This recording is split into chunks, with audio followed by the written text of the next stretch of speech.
cheery.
Oh, you gotta be kidding me.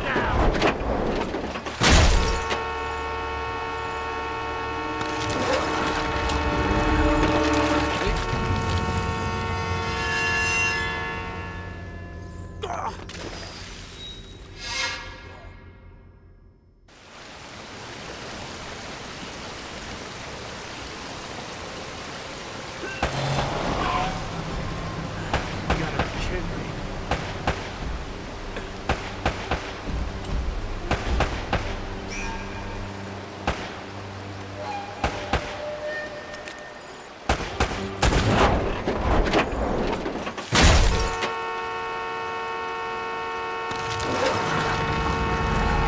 Burn me.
That'll come in handy.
Ah!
we set out to work on our next-gen game for the PlayStation 3, we really wanted to do something special, something that was completely different that nobody's ever seen before. You know, we looked at what was out there, the landscape of games that were being developed, and everything sort of had this dark and gray or brown look to it. So we wanted to go completely opposite of that, and we wanted to have a game that when somebody just caught it out of the corner of their eye walking past it in the store, they'd be drawn to it right away and just have to check it out and see what's this game all about. I think one of the key of Uncharted that's gonna really stand out is the fact that everything looks real, and the player is gonna be immersed completely into that game, because you can believe that you are in that jungle. You're gonna see plants moving, you're gonna see real-time lights like the sun and the refraction for the world, like all these things, all these details that you see every day. We were able to produce all of that. When we set off to make a brand new franchise, what we wanted to do was sort of embrace the action-adventure genre in its sort of classic form, but in a contemporary context. So we looked at a load of those matinee serials from the 30s, lots of chases, running around looking for treasure, unlikely allegiances with a whole crazy cast of characters, lots of narrow escapes and risky situations. So we took all of this stuff and then started to look at how we might be able to reinvent it for the 21st century. With the look of Uncharted, we wanted it to stand out from all the other games that are being developed of the next generation consoles. We wanted it to have this lush, organic feel. We didn't want to have the same gritty and dark corridors that so many of these games have you running around shooting aliens and fighting monsters in. We wanted you to be in this lush, tropical jungle that really immersed you and made you feel like you could feel the moisture in the air. It's a stylized reality, and there's a little bit of vividness in the colors that we're choosing, and everything's got this sort of larger-than-life quality. Naughty Dog has a legacy to try and put its mark in the art world and in games. So shapes and color both have a lot to do with the readability of an environment, leading the player into an environment, and how you're supposed to feel inside of that environment. So with the power of the PlayStation 3, we really felt like we could create environments that were believable and authentic. So we did a lot of research and tons of photo reference, but we also tried to put a twist on it and give it our own style. So our concept artists would take these photos and embellish them and really set the direction for the overall look of Uncharted. We invested a lot of time in our rendering engine to make sure that the differences in texture between a glossy palm frond and the rough surface of some stone would really be a good, clear read for the player and just lend all of this believability to the environment. We always try to have some things that in a game that never been done before. Water was one of them, and we are really happy because it adds a lot to the realism of our jungle. Whether it's ocean, whether it's a river, a stream, a puddle, a waterfall, we really wanted to make sure that, you know, water was everywhere and that we were going to try to display it in a way that was never possible before on a previous generation of hardware. So we wanted the story in Uncharted to have historical relevance. So we decided to focus on a historical figure that, you know, everybody knew from their 4th grade social study class, you know, Sir Francis Drake. He was out there basically robbing the ships that were coming back to Spain with all this gold from the New World. And we wanted to explore the areas that were kind of foggy in the history books where, you know, maybe not all the details were clear. And then what we did is we ran with it and explored the what if. What if Sir Francis Drake did have children? So our hero, Nathan Drake, believes himself to be a descendant of Sir Francis Drake. And there's treasure out there all over the place, and it's Nathan's job to go find it.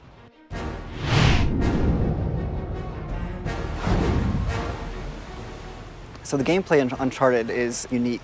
We really wanted to bring together elements that were in other games, but combine them in a way that you've never seen in a single game before. So we have 3 pillars of gameplay. We have our traversal or platforming mechanics that, you know, we've explored heavily in our past games in Crash Bandicoot and Jak and Daxter. But we wanted to combine that with some really fast action over-the-top gunplay and then mix it in with the hand-to-hand melee combat as well. A combination of mechanics and interactions that, you know, you really haven't seen put together in the same way ever before. My main focus on making Uncharted was gameplay, was how does the game feel? How does the game interact with the player? How does the world interact with the player? How enjoyable is the game? What's the fun factor on the game? And if it isn't fun, we try again. We come up with something new and and do it again. We iterated hundreds of times on almost every major mechanic in the game. Our first several attempts at Drake looked fantastic, just like the final product, but they didn't feel good. It has to feel like a Naughty Dog game. It has to be on a dime, responsive. It requires just a lot of back and forth between a programmer and an animator. Making games is not a science, and we don't have a magic formula. We just put in the hard work to make something good, and we just keep trying things until we find something that works.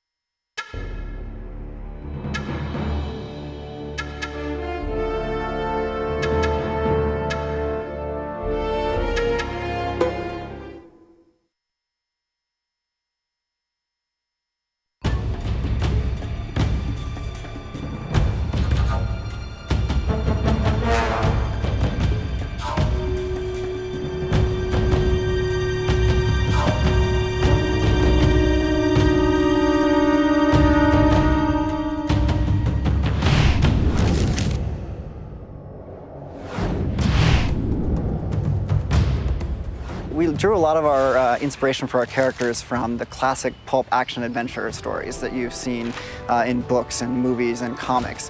One of the hallmarks of this genre is the fact that you have a very relatable hero who's kind of an everyman. All of the heroes are really recognizable human beings with all of our strengths and flaws. And we figured out that that was something very important for helping audiences connect with the character. This is finally it. It's not just the fact that you have chases and gunfights and a heroine and all this other kind of stuff. It's the fact that the characters are real people. They can make mistakes, but be heroic. Nathan Drake is our hero, and he's the kind of guy who knows how to handle himself in a tight situation. But he's really just a guy in a t-shirt who finds himself in a difficult situation and has to rely on his wits a lot to save the day. Elena's a really cool character. I think she's something a little bit new and different for video games. She's a bright, self-sufficient young woman. She's very curious. She has this strong intellectual drive, has a kind of unconventional beauty. And there's this immediate chemistry between her and Nathan that really helps drive the story forward. What's going on? Pirates! Pirates? Then there's the character of Victor Sullivan. He's kind of that guy's guy adventurer. He's the consummate con man in a world of con men. There's nothing here, Nate. Let's just keep that between us. For the first time in Uncharted, we actually had to cast actors who had stage or TV or film experience because we were doing motion capture for all of our cinematic cutscenes. So we have real stage and film actors coming in, getting in the motion capture suit, recording their voice while they're acting out the scene, which I think is really important because you capture that moment rather than having them try to pantomime to some voice dialogue they've already recorded. The physicality that's demanded in doing motion capture and creating, you know, an action film, essentially, has been tricky. All the stunt work we have to do here, I mean, I go, is this my job? This is so much fun. But at the same time, the next day, I'm like, oh my word, I am so incredibly sore. Well, I think the coming together of film, stage, and video and games is happening right here on the mocap stage. I really staged things as if I was doing a play or a scene from a movie. I had no experience. I was flying by the seat of my pants the whole time, scared to death, and having a great time. You know, in front of a camera for film or for TV, you've got a set, and the other actors that are there with you are in their costumes. Here, you all look very silly. You look like you're wearing a wetsuit with dots on it. And so it really requires you to exercise your imagination even more. It's like the three of us have this treehouse that we built and we're doing missions, and it really makes you feel like you're on an adventure. I have a 7-year-old little boy who asked me, Dad, what do you do? And I said, well, do you remember when your buddy came over the other day and you guys ran around the backyard and the clubhouse became a pirate ship and you were jumping off? And he said, yeah. I said, that's what I do. The hell?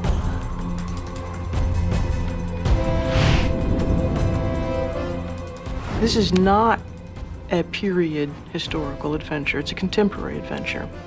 And so if we went with completely a classic approach to the music, kind of big orchestra, big traditional instruments used in traditional ways, to me that would have felt out of sync. Working in the action-adventure genre musically, you can frequently find yourself falling into a lot of cliche sort of action-adventure things musically. So we've tried really hard throughout the project to do things that people have never heard before. So the composer that we sought out actually is a guy named Greg Edmondson. Really great guy, really talented, and he's the guy that did all of the music for the television series Firefly. The way he was able to take unexpected instruments and use them to sort of support the story in this adventure, I thought, well, here's a guy I think who could get what we're after. Because you were on this island and you did not know where you were, and you were searching for something primitive, they thought this would be fun to use unusual instruments that don't get used a lot, and to use things that we do here, but not to use them in a normal way. And that sounded really intriguing to me. I like that kind of stuff. You can get all sorts of strange, unusual, weird ethnic instruments and play them in any number of ways, and it's just fun to do. He left a lot of room in the music, and he infused a lot of rhythmic excitement into the music so that it's both engaging melodically and texturally, but it's also very malleable for us in post. We can shape it to the world and let the world breathe and let the sounds of the jungle come through.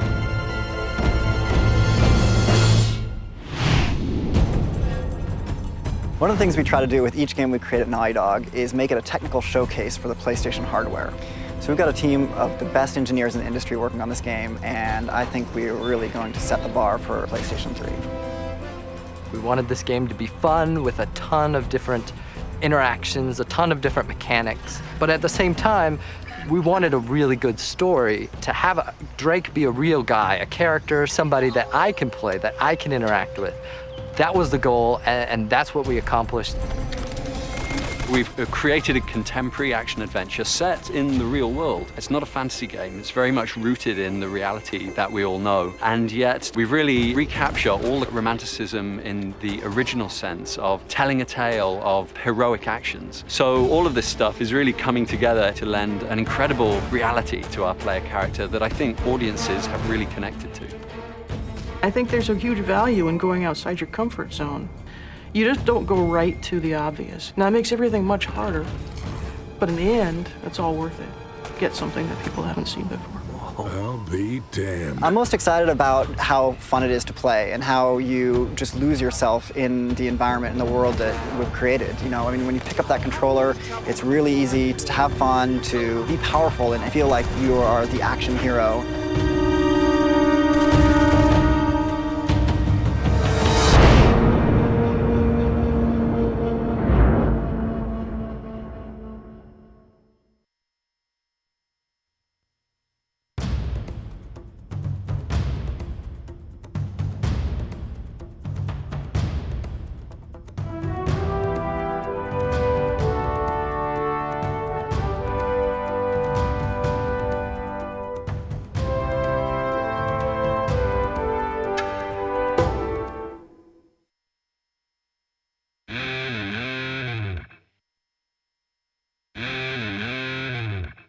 Bonjour, bienvenue à Naughty Dog. Allô. Salut, welcome to Naughty Dog. Shalom. Konnichiwa. Hola, bienvenidos a Naughty Dog. Salam. 欢迎来到 Naughty Dog. Це є, що ми робимо. Das ist, was wir machen. Enjoying Karamas. Voici ce qu'on fait ici. והנה זה מה שאנחנו עושים פה. On On va voir tout ce qu'on fait ici.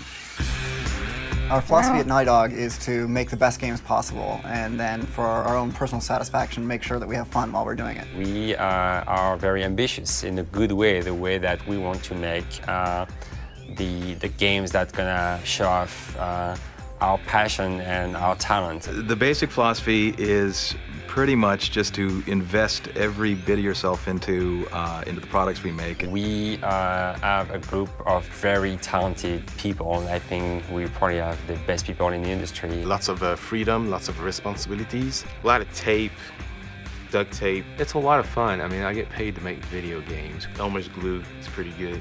The guys have really fought to keep that sort of garage developer mentality. Blood, sweat, tears, a lot of heart. gonzo, kick-ass game making. It's organized chaos. It amazes me every single time I see it.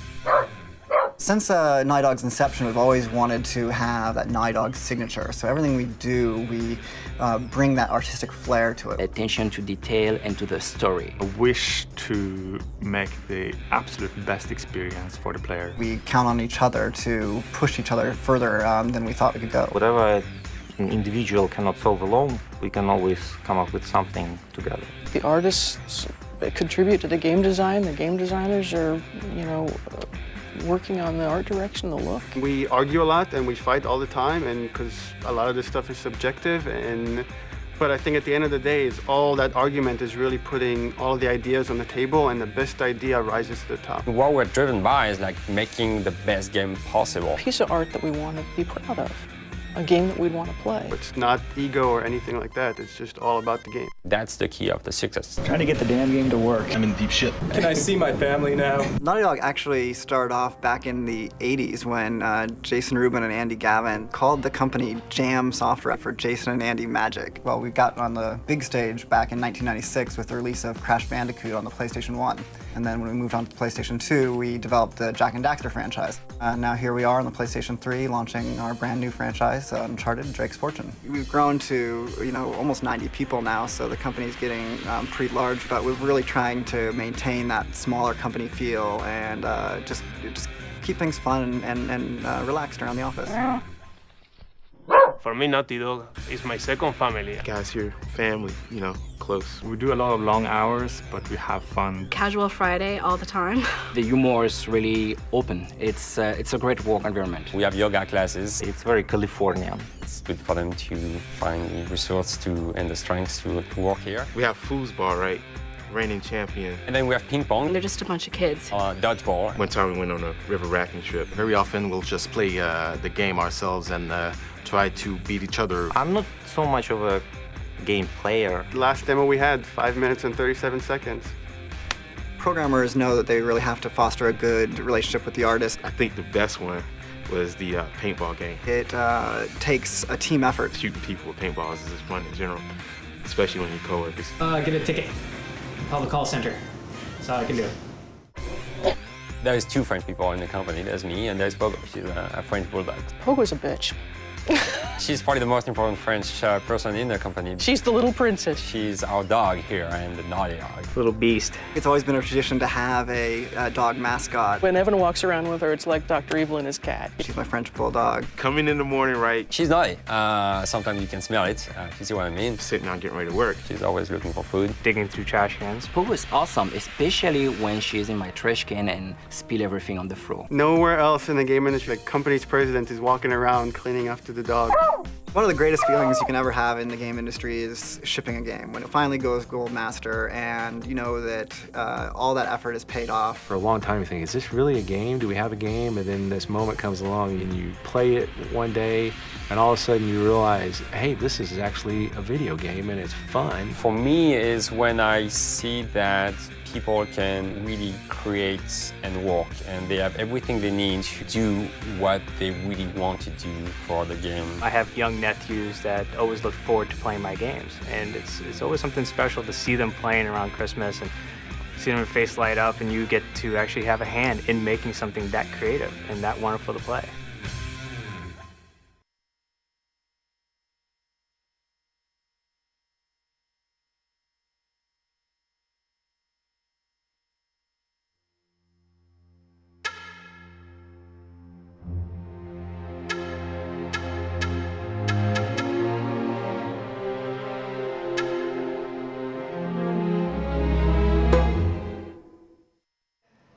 See, when Drake sailed into the Pacific, he took the Spanish fleet completely by surprise.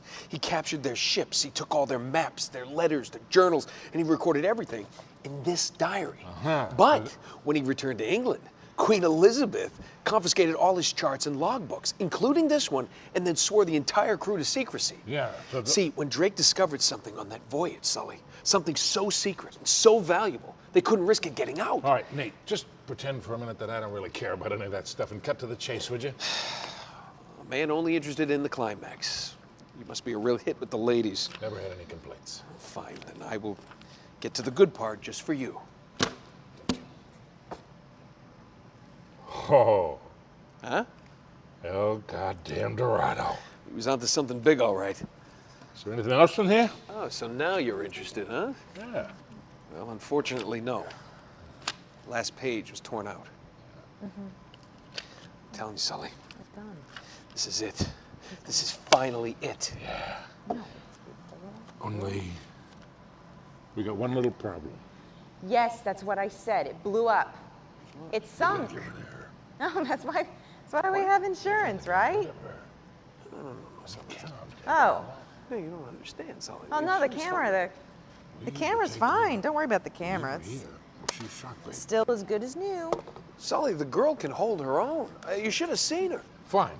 You go on out there and you tell her, we just found the lost city of gold. Maybe her producer can get it on the air tonight. Come on. Nate, do you trust me? More or less. Good. Because we're going to have every half-wit scumbag in the world chasing us to this treasure unless we cut her loose right now. You're a real gentleman, Sully. I know. It stinks. She'll get over it. No, I don't care that we're over budget. I mean, do you realize that this could be like the biggest story of the year? No, I don't trust him, okay? That's why we need somebody here fast. So just get me a camera crew, and I promise you that... You son of a bitch. Hey! Should have seen that one coming.